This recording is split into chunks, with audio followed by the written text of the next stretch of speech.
What's going on, golf addicts? DB here. I've got another fantastic interview planned for us. Our boy Joe Skovron. Scovy, is that what they call you, Joe? Is it Yeah, Scov? that's right. Yeah, you said it right Um, too. Yeah.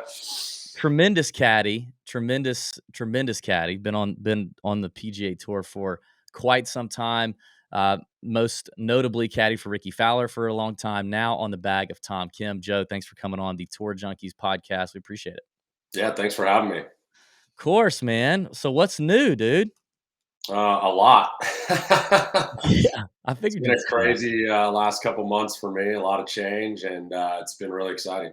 So talk about kind of the how that went down, like the whole process of as much as you want to say about. I know you and Ricky are still very good friends, but maybe the departure from Ricky and then how you landed on Tom's bag.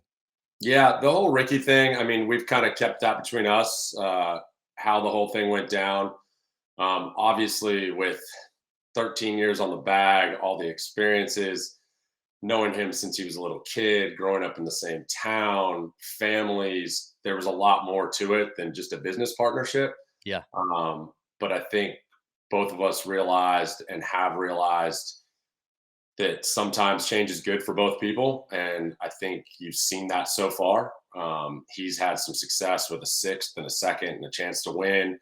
I've been fortunate to have some success with this new bag, getting a win. And I think it's been good for everybody. And sometimes that's just the way it is. yeah. So is that how? So I didn't really realize that you and Ricky. I mean, I knew you guys worked together for a long time, but I didn't know you guys kind of grew up around the same neighborhood or whatever. Like, is that how you got to know Ricky? How'd you guys hook up initially?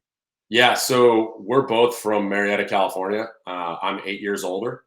And my mom ran the local junior golf association, and my dad's a golf pro. So from the time Ricky started in junior golf, it was in my mom's program. So I've known him. I mean, she let him in. Wow. Normally it was 5, and she let him in at 4.5. And I always tell her she's 1 for 1 on the one she picked. So yeah, the families have known each other, and that's kind of how it came about. Is I had worked part time for a couple other people, Brendan Steele and a girl by the name of Charlotte Mayorkas, just for fun. And I was coaching college golf, and Rick said, "Hey, I've tried some guys, had these exemptions. They've given me some guys that are veterans out there. It's just not working personality wise. I feel like I need somebody closer to my age and, you know, that's more of a personality fit." And I worked that Ohio State event that all the All Americans got into, the nationwide event at the time. And it was during the summer then. And he, we bogeyed the 72nd hole to go into a playoff and then lost to Derek Lamley in a playoff. And he said, "Hey, you want to come out in the fall?" And then I've been caddying out on tour ever since. It's wild. Like, what's when you look back, like over that 13 years of you guys just crushing it, I'm sure you've talked about some of these before, but Mm. what are just some of your like most electric memories of, or maybe, like you'll never forget kind of moments or interactions, maybe even on or off the course with Ricky? Yeah. Well, I mean, the people you meet along the way, I mean, is unbelievable when you look back at it and it becomes part of your life. But man, I mean, I never pictured that, you know, caddying would open up so many doors and just the people that I've gotten to be around and meet. I mean, that's the coolest thing aside from the golf that people don't talk about. Just to be around people that are that great at what they do, whether it's CEOs of companies or Tom Brady and Tiger Woods, and just these people, and you have personal relationships with them or personal moments with them. It's very cool and just something that you kind of dream about, right? And then it becomes part of your life. But as far as the golf goes, I mean, I always go back to the first Ryder Cup that he made. Played in that one in 2010 and the individual match, and it was coming down to us, and he was 4 down with 6 to go, if I remember correctly, and won all these holes and made the big putt on 17, the big putt on 18, and it was, I mean, what a cool tie. I mean, it was a tie, but it was a Yeah. big tie to send it back to the next match, and him being a captain's pick and hadn't won a match yet, and it was a big deal for both of us. And just that whole week meeting, that was the first time I was ever around Tiger Woods. We partnered with Phil Mickelson and Bones. There was just so many cool things about that week that I always go back to. And then obviously the wins. And to me, the ones that stand out, the first one at Quail Hollow, the way he did that in the playoff with Rory and DA points. The players, I mean, that one was just the wildest finish you can imagine, and then Yeah. waiting in the Uh, range and going back in the playoff.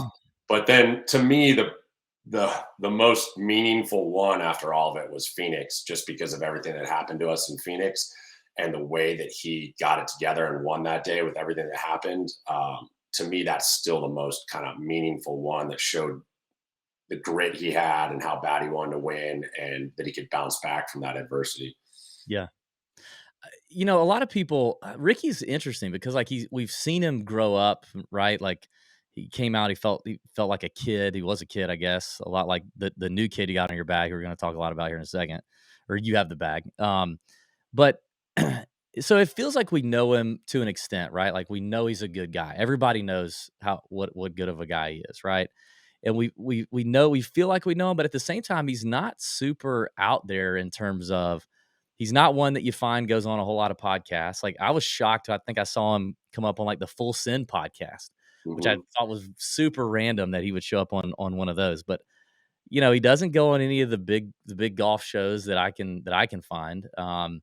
So he's a little mysterious in some ways as well. And so I'm curious to know from your perspective, like, what's something that people don't know about Ricky, um, on or off the course, or that could be funny, or kind of a quirk about him, or just something that we may not suspect or understand fully about Ricky, because we all know obviously he's such a good dude. But Yeah, I don't think there's anything specific, but I think that that is the balance. Like, he's a quiet guy. He's a mild personality. He's a kind of chill, like in the background. He's not taking over a room. He's not that big personality, but he always has had that big presence and that charisma about him that even though he doesn't have a big personality, people are drawn to him. And so it's always a really interesting dynamic that I thought was fascinating because I'm more of a big personality, right? And so, like, when I get comfortable and I'm in a room, I can take over and talk and big personality and the whole thing. And Rick's kind of just chill there, but he's so charismatic with people. People are drawn to him for whatever reason. He has that thing about him, and it's kind of been like that since he was young. He didn't ever have a lot to say, but people were always drawn to him, and people always loved it. yeah. All right, so 13 years on the bag with him. On the course, I'm sure you guys had moments where there was tension, or Yeah, you screwed up, or yeah, or you told him to do something, he didn't do it, and he screwed up. Like, yeah. when you look back over 13 years, like, what's one of those moments where you're like, god dang, like, that was the moment where that was like the where the tension was the thickest, or we just Yeah. kind of got into it on something. What happened? Yeah, I mean, we definitely had some moments out there. You're going to, right? I tell people that Yeah, all the time. 100%. Guys get all bent out of shape, about a caddy player getting into it. It's just like somebody on the sidelines in an NFL game. It's a little bit different, right? The Yeah, emotions aren't running as high, but you still, like, there's moments where the emotions are running pretty high, or you're out there every day with each other and you're going to get frustrated with each other. And sometimes it's the caddy's fault, and sometimes it's the player's fault, and sometimes it's just what happens. And we definitely have had some moments. I remember we had one in Boston that I won't get into the specifics, but and I was never scared to kind of speak back up with him, and we were always comfortable with that. And I mean, I was like, man, am I gonna have my job tomorrow? Kind of a thing. And he was always unbelievable at that, at bouncing back the next day. That even though I felt like, man, I kind of pushed it with him, and he seemed pretty frustrated. Like, it takes a lot to get him frustrated. Um, he would bounce back from it, and the next day it was like nothing happened. And so that was what was great about our relationship, was that was always kind of the way it went. And then obviously the last 3 years, there wasn't really moments like that, but there was a lot of frustration on both sides. We were both trying to figure it out. I was trying to help him, and he's trying to play better golf, and you both kind of feel helpless at some point that we're not turning it around, and we're trying to figure out every way we can to turn it around, and that can get frustrating with golf. yeah, I can imagine. I want to talk about that, and then I want to move on to what you're doing now. Yeah, With Ricky's kind of struggles in the last few yeah, years with the swing changes and all that, like, and now he's gone back to Butch Harmon. yeah. Um, like, I guess I have a few questions. Like, where do you think that the actual? I mean, Do you think that leaving Tillery and going to Butch it was really that simple? Like, because it seems like as soon as he did it, now things are clicking. I know that's not how the golf swing works. Like, even for the best in the world, when you make these changes, um, it doesn't happen overnight. But it seems like we heard about him going to Butch, and then all of a sudden, now he's kind of back doing his thing. There was also like the putting woes, right, where people were wondering like, where's the putter? Like Rickie's always been such a great putter, and Wa was that because he was focusing so much on the full swing? I guess just kinda walk me through some of those details of the changes that he was trying to make with Tillery, what may or may not have been working there, and then now what your opinion on the move to Butch. Yeah. So for me, it's a hard thing for me to get into a lot of details because I think some of that stuff's personal to us and our team. But the general of it is, you said is was it that simple? And it's not that simple, right? Yeah. It's never that simple. It can sometimes appear that way in golf. It looks like the one thing is what changed it around and everything else. Um, I mean, I've been close with Butch the whole time, even when we weren't working with him. I go to dinner with him in Vegas. I communicate with him. I've been really close with John Tillery. Like he came out and was my member guest partner 2 years in a row. And they're both great teachers and they Yeah. have different styles. And Yeah. I think what we learned in this is sometimes there's there's better fits for players no matter what the info is, right? And I think that's the big thing is um, what's your fit style wise? What kind of a learner are you? And Butch and Rickie really work that way. And we've seen it, we saw it before and we see it Yeah. now. And their communication and how Butch communicates just seems to click with Rick. But John Tiller is very good at what he does, and the info is fantastic, and he's had success with so many other players, and you see it.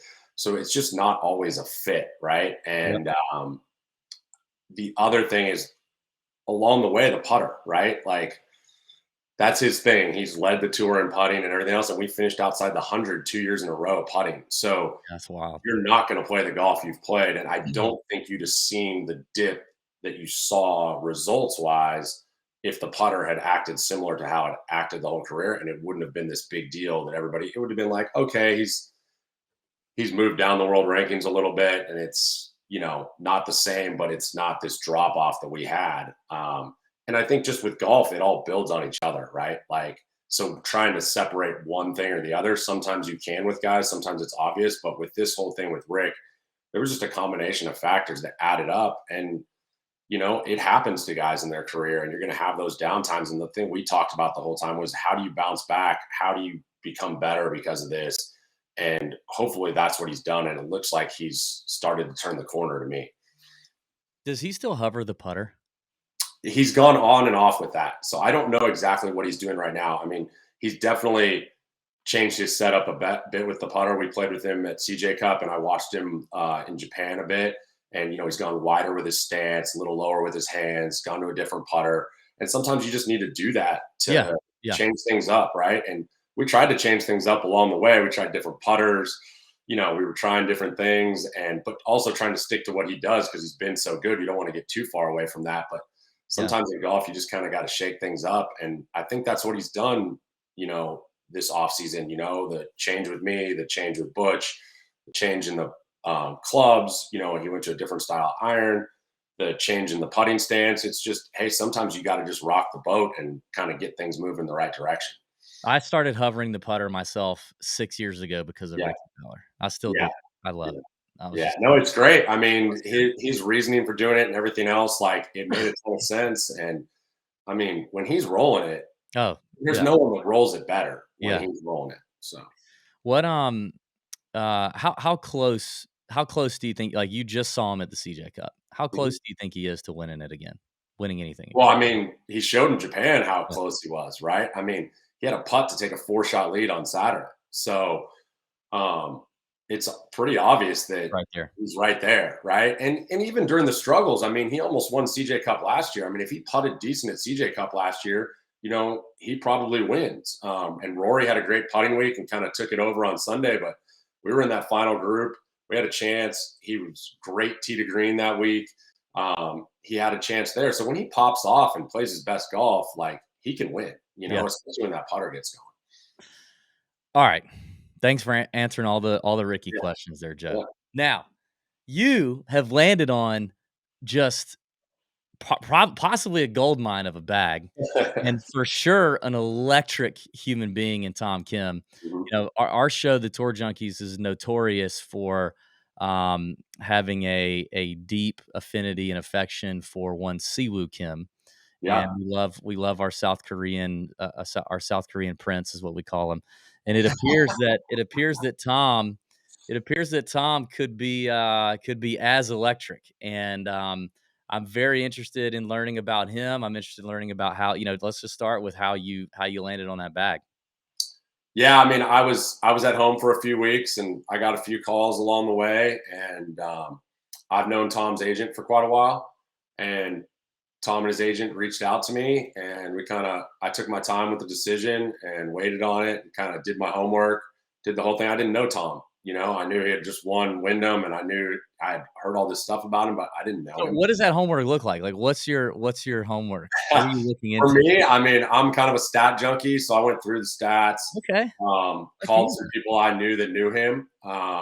So fortunately, with how long I've been around golf and everything else, I kind of have some buddies that play different tours and everything else, and I mean, everyone raved about him, and then I had a couple conversations with him and was so impressed with his maturity level and his goals and just how he communicated. And some of the stuff he said to me really was like, all right, man, And so we decided to do a little bit of a trial, and then the first week went so well. I think we kind of both knew there wasn't going to be much of a trial. This was going to work, and then top it off with the win the first time we were in an individual event, and him making no bogeys, and it's just kind of taken off since. And I mean, it's been nothing but fun. So that was the Shriners. What event did you start with him? President's Cup. Oh, the President's Cup was the first week? I was about to get into First that. week. That was first week. Yeah.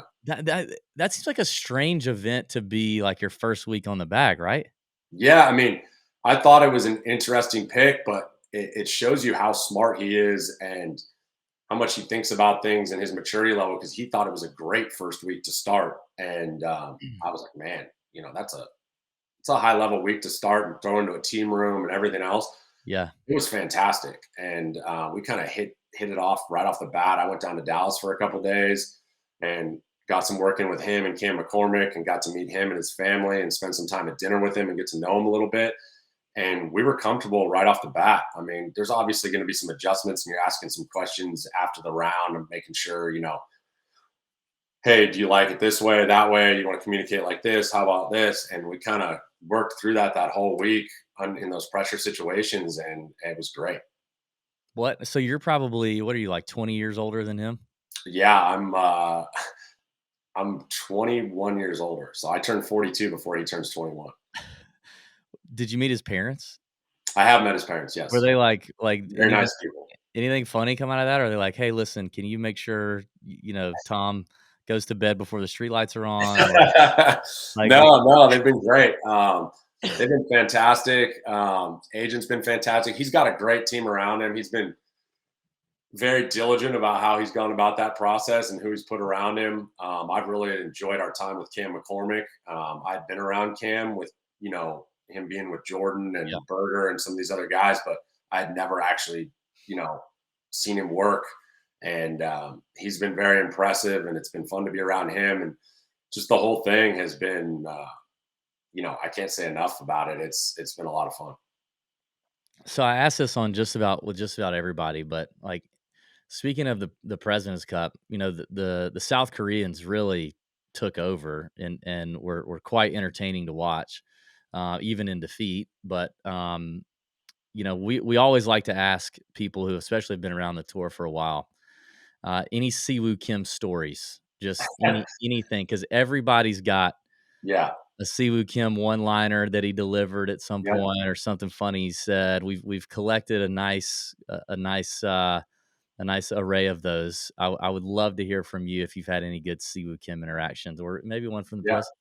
So first of all, I'm with you. I'm a big Siwoo Kim fan. Mm. I have been. buddies with Branish, Yeah. and so have heard his stories. Been around Siwoo a bit and gotten to see him. He's he's such a great dynamic of a super talent, and then also these stories that go along. But my favorite one from the President's Cup was when Tom, in our match, we had to go right back out there. We didn't even hit any balls in between. We barely got enough time to eat. They were like, "Hey, you're back out," because they wanted to send us against Cantlay and Xander, and so we were first match. And Tom, who never misses a fairway, hit it left of left off one, and this thing hits a tree and kicks back in the fairway.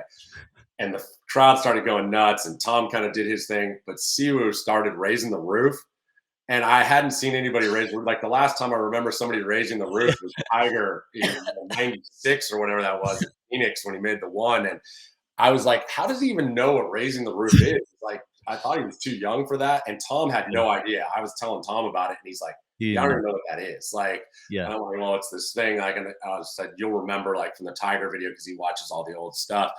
But I thought that was hilarious, and it kind of set the tone for the match. And they had so much fun out there together. And the South Koreans, it was really cool for me to see that up close and see their tight bond and how much they're eating every meal together, and they're always the guys that are laughing. Like, Yeah. you can hear them.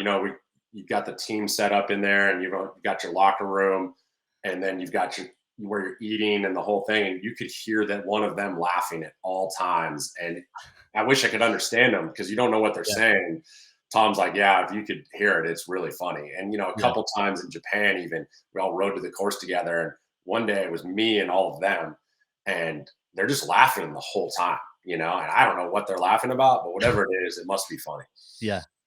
You gotta keep me posted, man. You gotta send me as you have more Siwoo Kim interactions or hear things, you gotta keep delivering those to us. Yeah, he's incredible. Yeah, and it's funny when I ask that question, it's funny who you get answers from. Like, I asked Matt Naismith that question, not really thinking that Matt would have a whole lot, Yeah. and Matt delivered, like, 4 of the most electric, like, all of them could be T-shirts of, 4 things, 4 different times that he had remembered and, like, Yeah. filed away from Siwoo saying just the most off the wall or just funny really funny stuff. He's always surprising you. Like, you'll be talking about sports here or something, and he's up on baseball and he knows what's going on, and he'll make some comment, and you're like, wait, what? I didn't Yeah. even pay attention to this. So, yeah, he always keeps you on your toes. What's so Tom, talk about Tom a little bit. Like, I mean, he's been, obviously in the eyes of everybody lately with the wins, and he's so good with the media too at such a young age. Just seems like such a genuine kid. But I don't know, like anything that we should know about Tom in terms of maybe something that hasn't quite shown out yet or been put to the forefront yet. No, I think that's the cool thing about him is he is what you see, Yeah. and he hasn't been afraid to be who he is. And I think that's why people have been drawn to him. He's, everything I've heard him say in the media is pretty much who he's been. And there's no fake in him. Um, it's, it's refreshing to see how much he loves golf, how pumped he is about everything, all the goals he has, how excited he is about all of it. It's great to see. And I think he's very honest with himself about everything, what he needs to get better at, what he's good at. And that's always nice to see, especially from my standpoint, when you get a guy that is very self-aware, I would call it, of Yeah. knowing what he is and owns it. All right, tell us something that we don't know. Like, what's he into? Like, what kind of music, or what's is he like Siwoo, like with a sports thing, or is he checking out girls behind the ropes a lot? Like, give us just something. Honestly, he is golf, golf, golf. That's He all he is. he loves to give me a hard time because everyone talks to me about sports out there, and that's what most of us talk about anyway, Yeah, right? Like, yeah, especially like I told him, I said, like, this is the fall, like this is NFL, Major League Baseball playoffs, NBA starting. He does have some interest in NBA, so that'll be good. We can talk a little bit about that. But he gives me such a hard time about how much I talk about the Chargers and then the Padres going on that run. and me wearing a Padres hat the whole time, and everybody talking to me about the games. He's like, "Really? Again? Are we doing this again, Joe? Like, can you please stop talking about this?" And I'm like, "What else are we going to talk about, bud? Like, this is what we Yeah. talk about." So he is golf, golf, golf, and he's 20 years old, and Yeah. he Does he just loves it. does he have a girlfriend?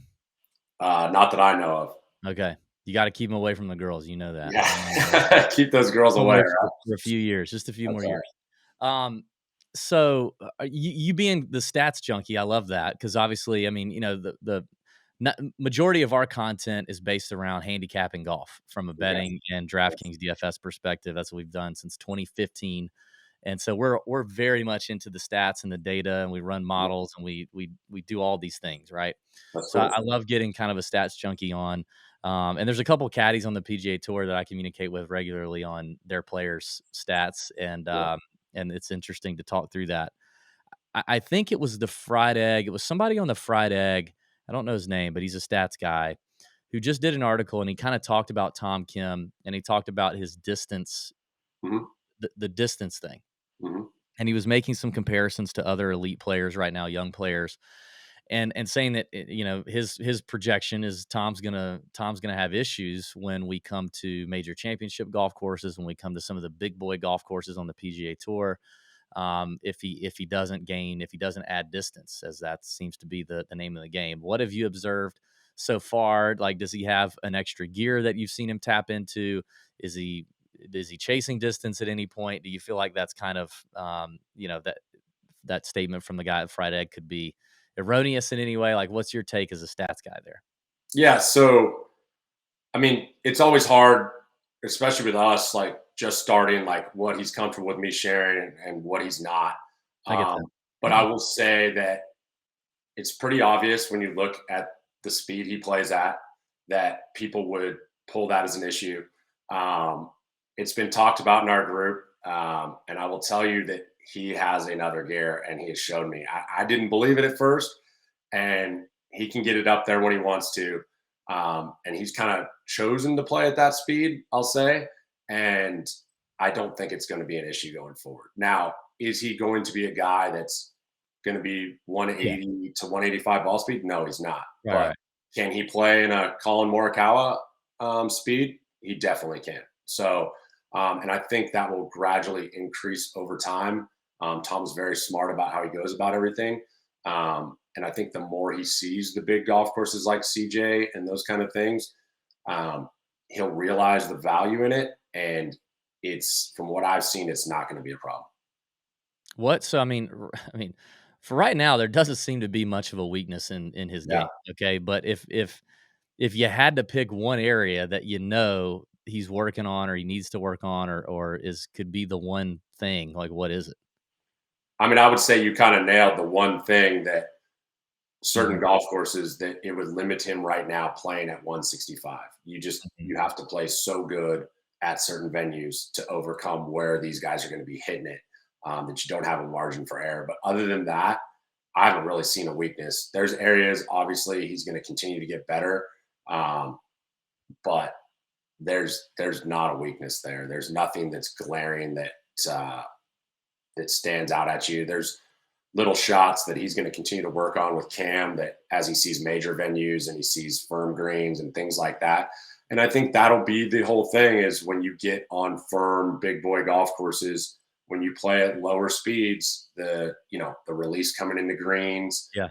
um, The release the from a stuff, 5 iron is the different under than hitting. When yeah. he's on a soft golf course, that doesn't matter, right? Like even if he's got longer clubs in, that's not going to matter. But right now, yeah, it's going to be an advantage on certain golf courses. The guys that are at those 180 ball speeds are going to have an advantage on him. There's no doubt. So I'm curious with all your experience, like, I mean, he's not played a full PGA Tour schedule yet. Mhm.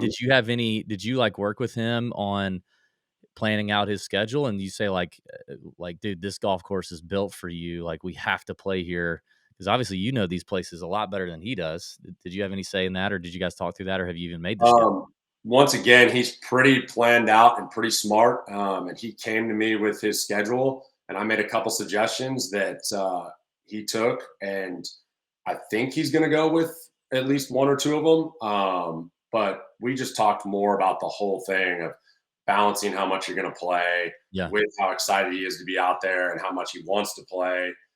And he wants to see all the golf courses and see what the best fits are for him. But you can't go see every golf course the first year, and where he's at in the world rankings and the events he wants to compete in, you know, keeping energy levels up, the amount of time he puts into the golf course to prep for a tournament. Um, how we do that on a weekly basis when you're playing 3 or 4 in a row, and where you kind of take time off and spots and things like that. But I think right now it's pretty obvious which golf courses are going to fit him the best, where his game is right now, and Yeah. so those are all going to be on the schedule, and then it's kind of going from there. But I think he'll play a decently heavy schedule this year, and then eventually, I would assume that will come down as time goes on. But he's energetic, he's young, and Yeah. he wants to play more. He's a pup. I Yeah. was gonna say, dude, like with all your experience and your knowledge, I can imagine like, especially in that preparation side, because I mean, we talked to a bunch of young players. I was just talking about this with Grayson Sig, like his rookie year, just how bad he struggled having to do so much prep work on a Monday, Tuesday, Wednesday because he didn't know the golf courses and Mhm. because his caddy didn't know the golf courses and learning all those things. And then that doesn't necessarily bode well for your Thursday and Friday and Saturday and Sunday. I can imagine with Tom having you that like, I mean, you know these places so well, would probably help there.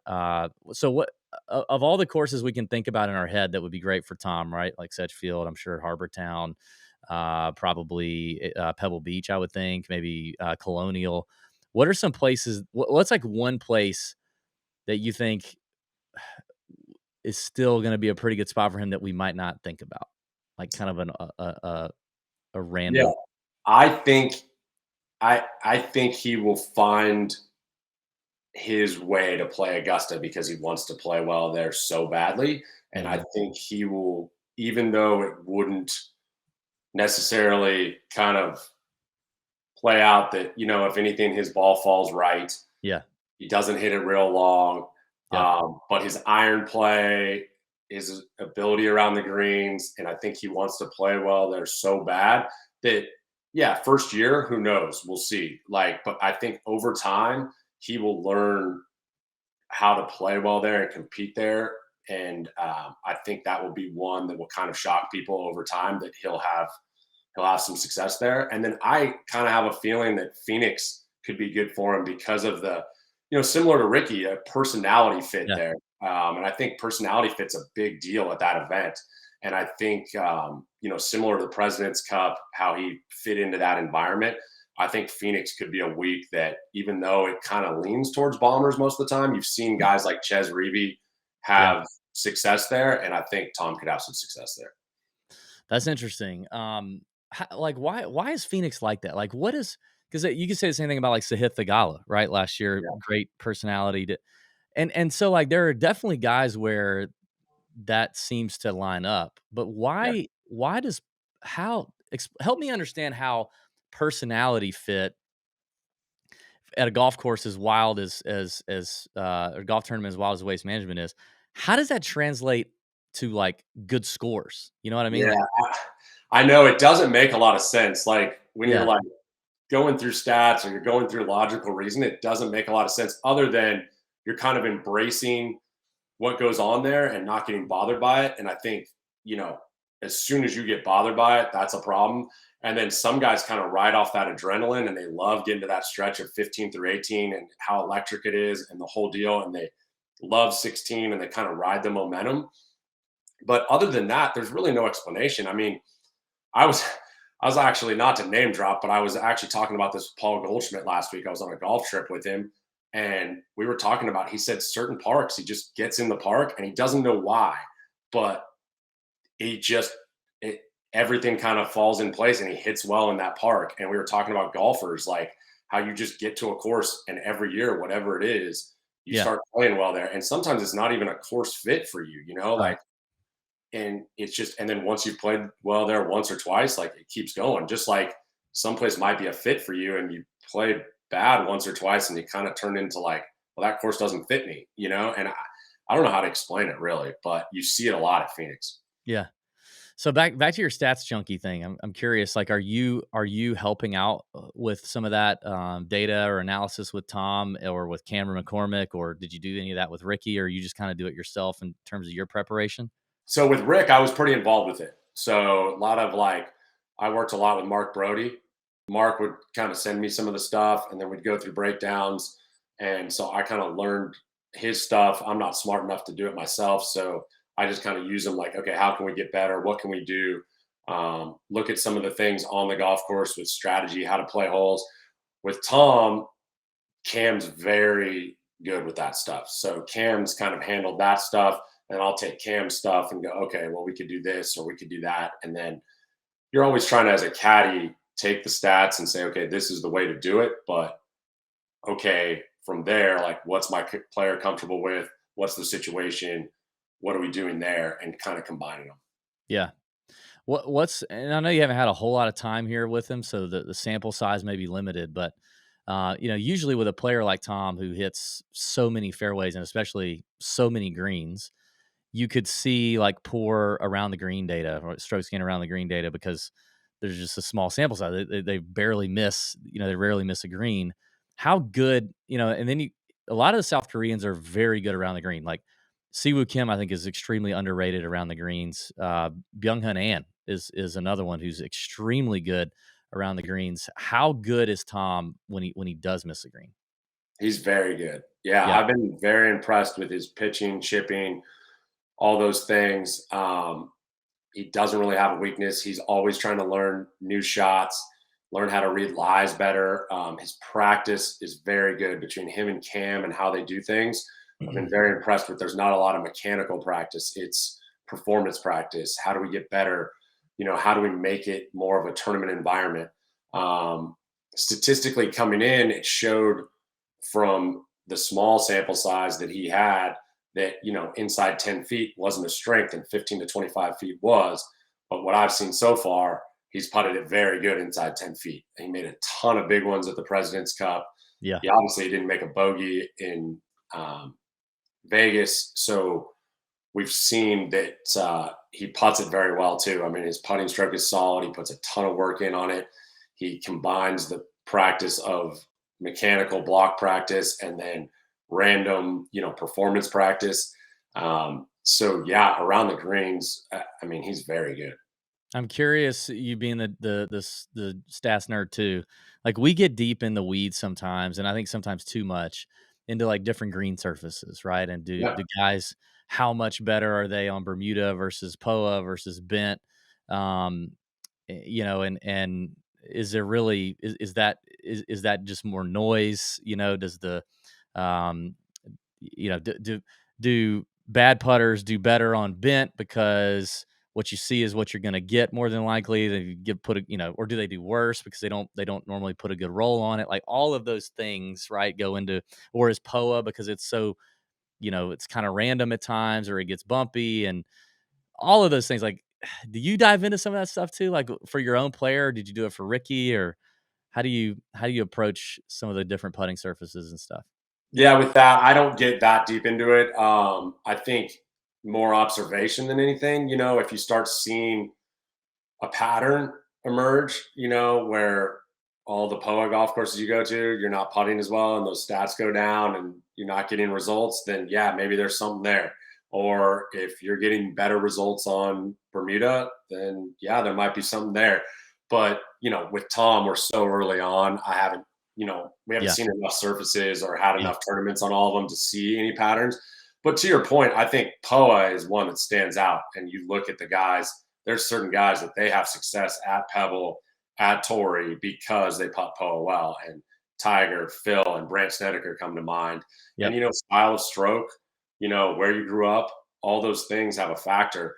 To me, I almost think the bigger factor is you see guys that play better with when you're talking about chipping surfaces and rough and things like that, like Yep. some guys with the Bermuda rough and with, or with overseeded rye, or guys that chip better off the type Bermuda than others, and guys from the West Coast that struggle over there. I think you see a lot more variance there because the greens are so good that other than POA, I mean, we're not really putting bad greens. And And there is Yeah. something to it. You're going to see certain greens better than others, and some weeks you just don't feel like you can read them as well. And you seem as I even go through that. I have certain weeks where, man, I really get it, and then other weeks where I struggle a little bit, Yeah. depending on the surface. Yep. Yep. That makes sense. The putting or the chipping thing is definitely something I feel like when you get to those grainy Bermuda tight lies, chipping off of those. I mean, at home, I Yeah. struggle like crazy with those myself. So I totally get that. All right. Well, Joe, I appreciate the time, man. I guess I'd ask you one more thing. Like, what's the hardest you've ever laughed on the golf course? Like I'm sure, you've got a lot of stories. You've had a lot of tournaments under the belt, and just thinking through what when you think about the funniest damn thing you've ever seen on the course. Yeah, I'm sure I'm missing it. I'm sure there's something along the way that was said or whatever. We've had so many good times out there, especially in practice rounds and things like that. But the one big moment I think back to, and it wasn't how hard I was laughing, it was just the reaction of wow, like we played that final round in 2012 at Memorial with Tiger, and Ricky had come off second at the Players and winning Quail Hollow, and it was kind of ascending, and it was like, okay, Rick's here, kind of a thing.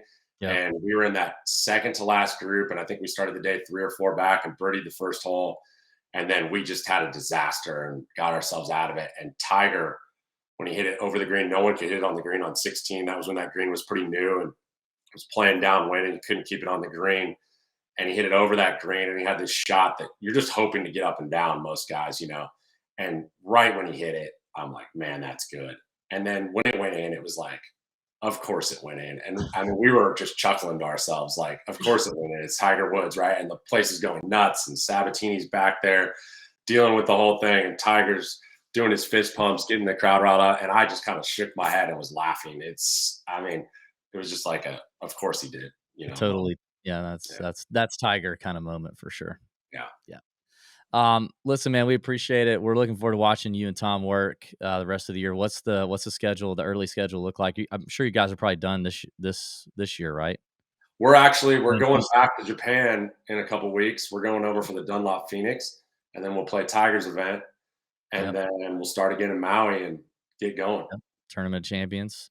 I Yeah. would think Sony or Waialae might be a good spot for him too, huh? Yeah, I think it will be. I haven't been there since Rickie's rookie year. So we were 2 rounds and Mm. out and haven't been back since. So looking forward to getting back there Yeah. and seeing what it's like. And I really feel like it could be a good fit for him. And then, come back and La Quinta, and can hardly wait to see him play La Quinta Country Club. I told him we might be on 59 watch at some point that day. Oh, sick. Yes. Love it. Well, unfortunately, all the sports books have figured out Tom's good, so we're not all the value's gone, but we'll work on it. Thanks, Joe. We appreciate it. This was good. We appreciate your time. All right. Thanks for having me. I appreciate it.